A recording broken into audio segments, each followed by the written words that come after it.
A new plan to destroy Australia's economy. Let's have a look. Hello everyone, Florian Heise here and welcome to another episode of Heise Says. Got my stein of coffee and I thought we would have a look at this article from the ABC video analysis.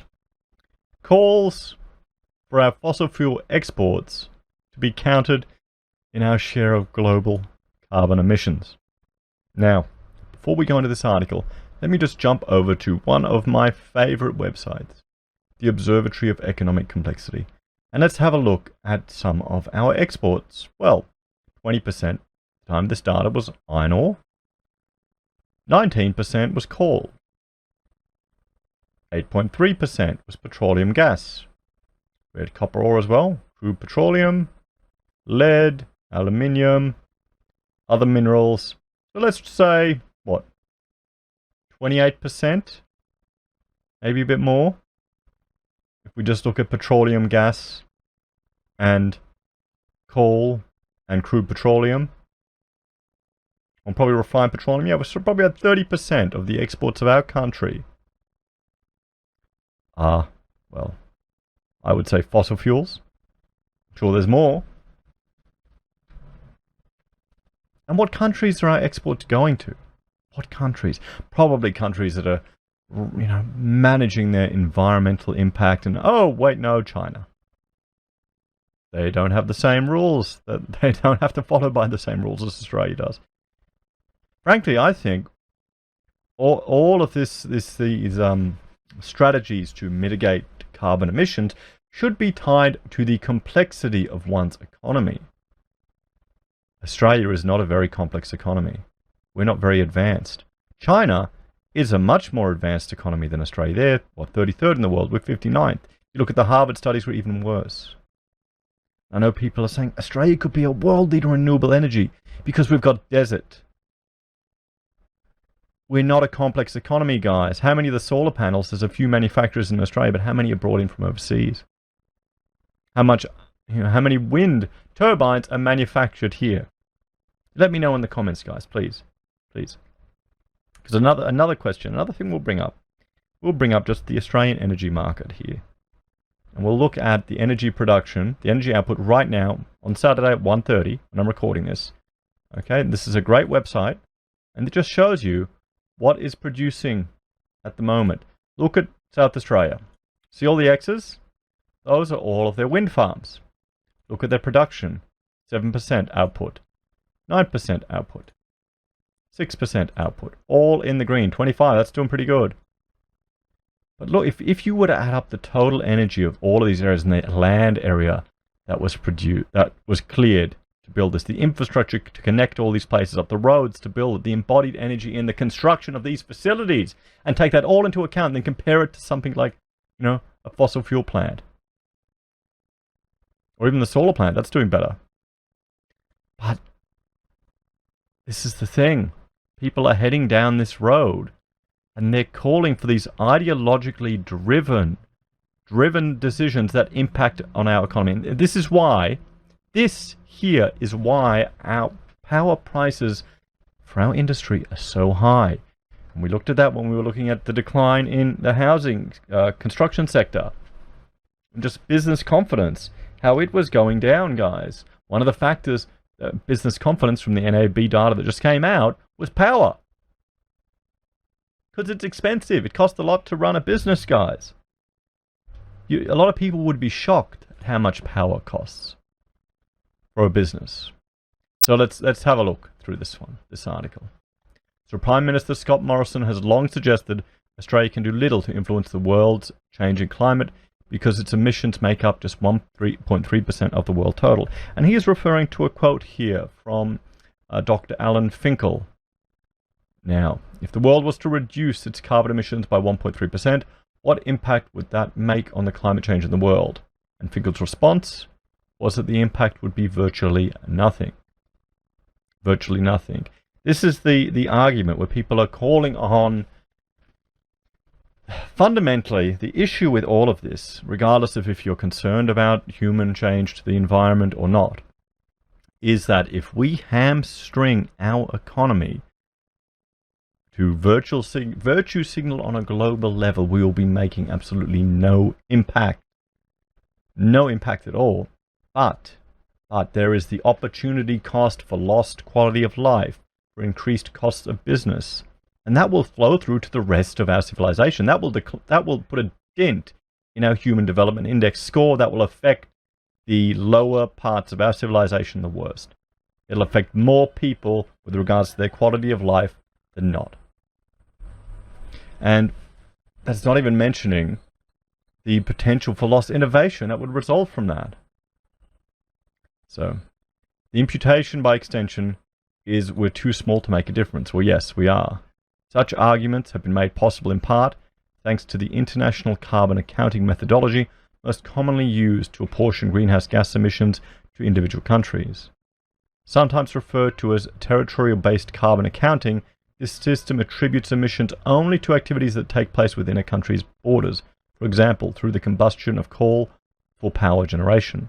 This means that emissions are not always fully linked to economic activity or, for that matter, to the country where manufactured products are ultimately consumed.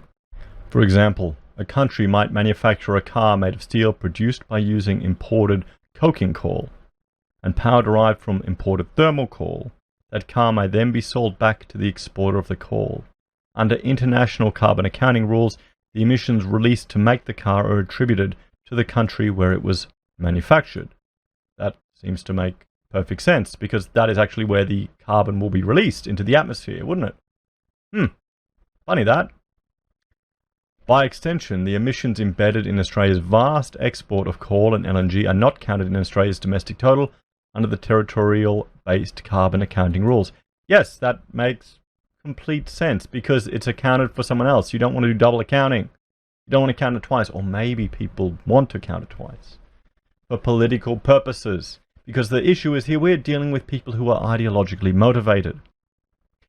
It's interesting, in the election results at the UK, some commentators were saying how Boris Johnson doesn't have much ideological baggage. You know, he's nimble on his feet and he'll change depending on the situation. Isn't that meant to be a good thing? You don't want ideologues in positions of leadership, because then they will be blinded to reality. And they will suffer from cognitive dissonance and not see what is actually happening in the world.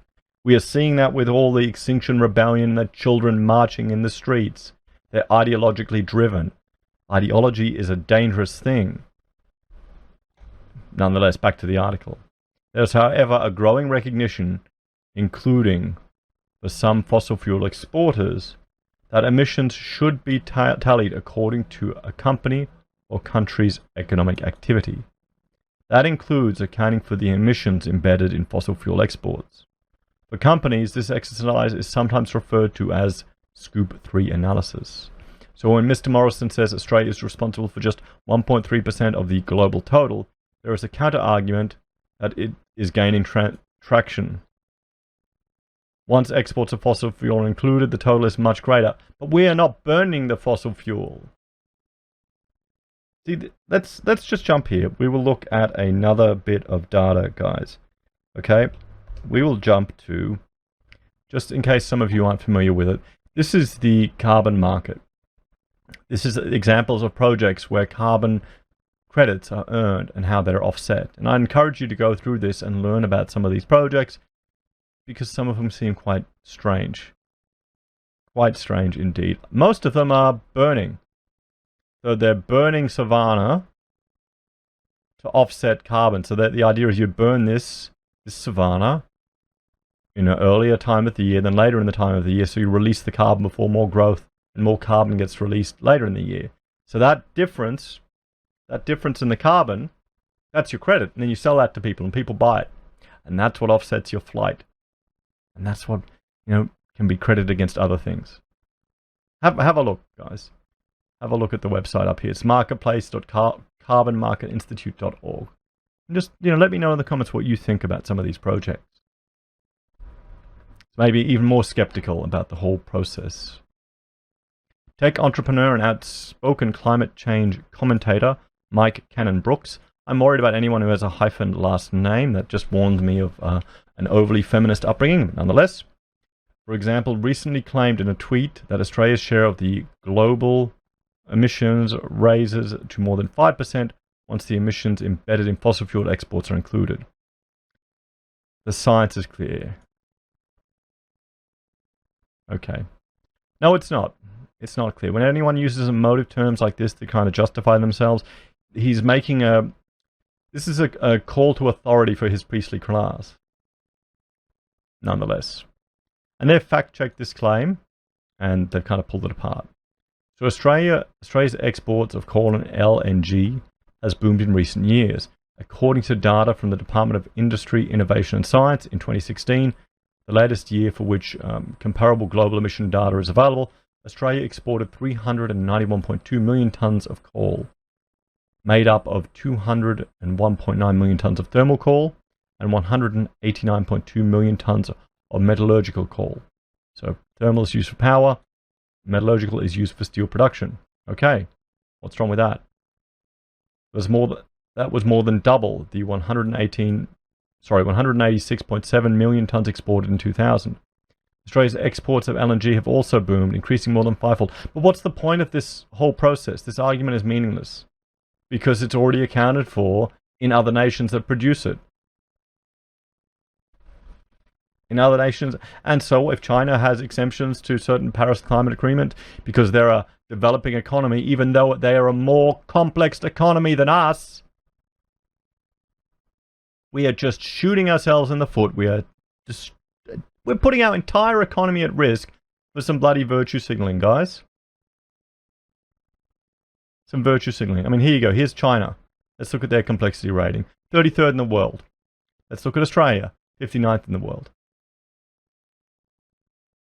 We are going to affect the quality of life of our citizens in our civilization for virtue signaling for people that are making claims to science as if it was a spiritual authority.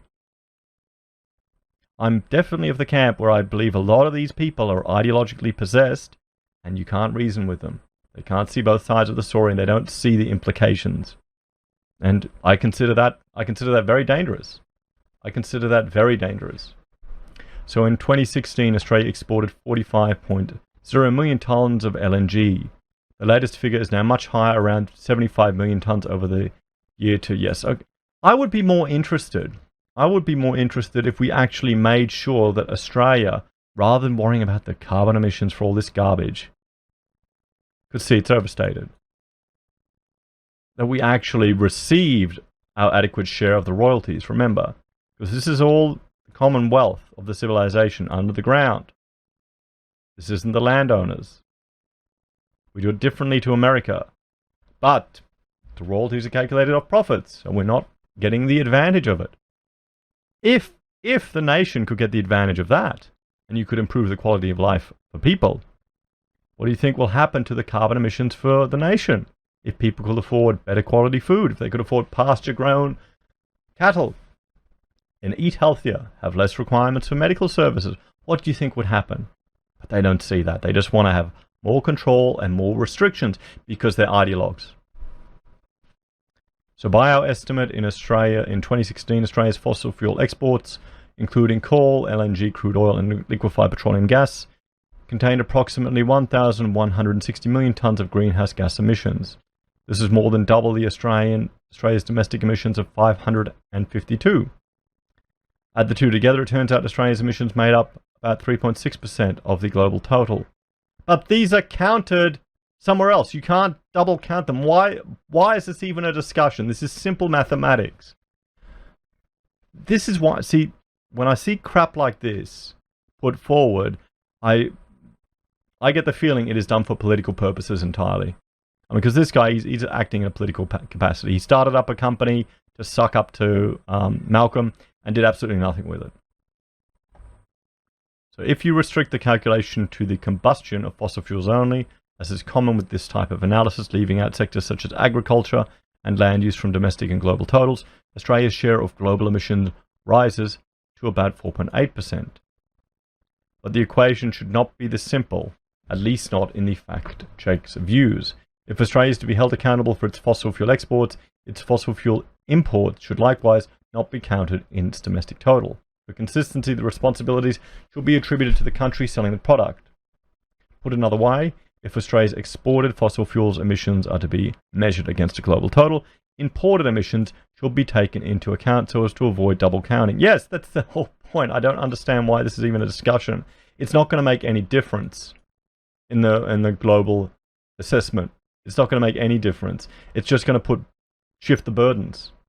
But I would argue the whole premise that you have a developing world that gets a free ride and a first world that doesn't, I think that needs to be thrown out of the window, and we need to now look at the complexity of the various economies. Because there are arguments from the Harvard analysis of our economy that we need to take a colonial mindset to how we strategically focus on certain industries. So this is somewhat less than the figures claimed by Mr. Cannon-Brookes. For this reason, FactCheck concluded Mr. Cannon-Brookes overstated the extent to which Australia's domestic emissions together with its exported emissions contribute to the global total. So with 3.3. A different question is whether a resource-rich nation such as Australia should be accountable for emissions embedded in its exports, and whether emissions should be attributed to the seller or user of fossil fuels, and whether there is a moral argument that they should. Even if you don't accept that notion, such a stocktake is still useful, not least because it highlights the level of risk faced by a big resource exporter like Australia should the world intensify its action to curb emissions. Well, if they curb emissions seriously, then we can just ramp up the uranium industry here in Australia. If they're actually serious about it. Because let's just say, I am skeptical. I'm skeptical looking at, at just this example here on the east coast of Australia, how inefficient all of these power production processes are when you look at the capital investment, the capex that was put into it, the land that was cleared, and the efficiency rates you're getting. It's all over the place. It's not consistent. And then the argument is, oh, we need batteries. Batteries will solve all the problems. Have you ever looked at bloody batteries? Have you ever moved them around? Have you tried to dispose of one? They aren't magical bloody things that appear out of nowhere. They're full of quite hazardous chemicals and materials that can explode, that can catch on fire, that have a limited shelf life. So rather than having a centralized business in a fossil fuel power plant that can manage the whole process, that gets efficiencies of scale, you want to have a decentralized system where you lose a lot of those efficiencies of scale. Is that offset to the power distribution? I don't know, you tell me. But look at all these wind farms right now that are doing bugger all today. Here, we'll refresh it, maybe it's gone up. There you go, that one went up. So there you go, it just shows you. And here you can see the production per source. Now it's not consistent. So I'm skeptical about all of it, guys. I am concerned that this type of rhetoric is getting put forward and people are listening to it and believing it. Here's a piece of advice for you. Just because someone has been successful in starting a software business, as Mr. Hyphen last name has, doesn't mean his opinions on other topics cannot be clouded and he cannot be suffering from confirmation bias, particularly in this social justice leaning world of information technology at the moment. He has relationships over in Silicon Valley. I would argue there is an expectation that he behaves in a certain way in that corporate culture. So if anything, I'd be even more skeptical of it. And remember, he's piled a whole lot of money into a solar plant, hasn't he? To ship it overseas? To not help Australians? Anyway, let me know what you think, guys. Do you think this is a risk to Australia's economy? Do you think people are going to start repeating this and argue for it? Do you think Australia should put a carbon tax on all of our resources? Or would you be happy if we just made sure our civilization managed to receive the royalties from the minerals we are giving to the world? Let me know what you think in the comments, guys. Please like, share, and subscribe to the channel. If you are a fan of my content and want to help me produce more, I have a Patreon where you can make a small donation. I also have Amazon and eBay affiliate links where we receive a commission every time you make a purchase. We have a relationship with Independent Reserve where if you sign up and buy crypto, we receive a commission there at no cost to you. These are all great ways for you to support content creators at no cost to you. And finally, we have pocket squares, handmade, here in Brisbane. Take care, everyone. Have a great day, and I will talk to you later. Bye for now.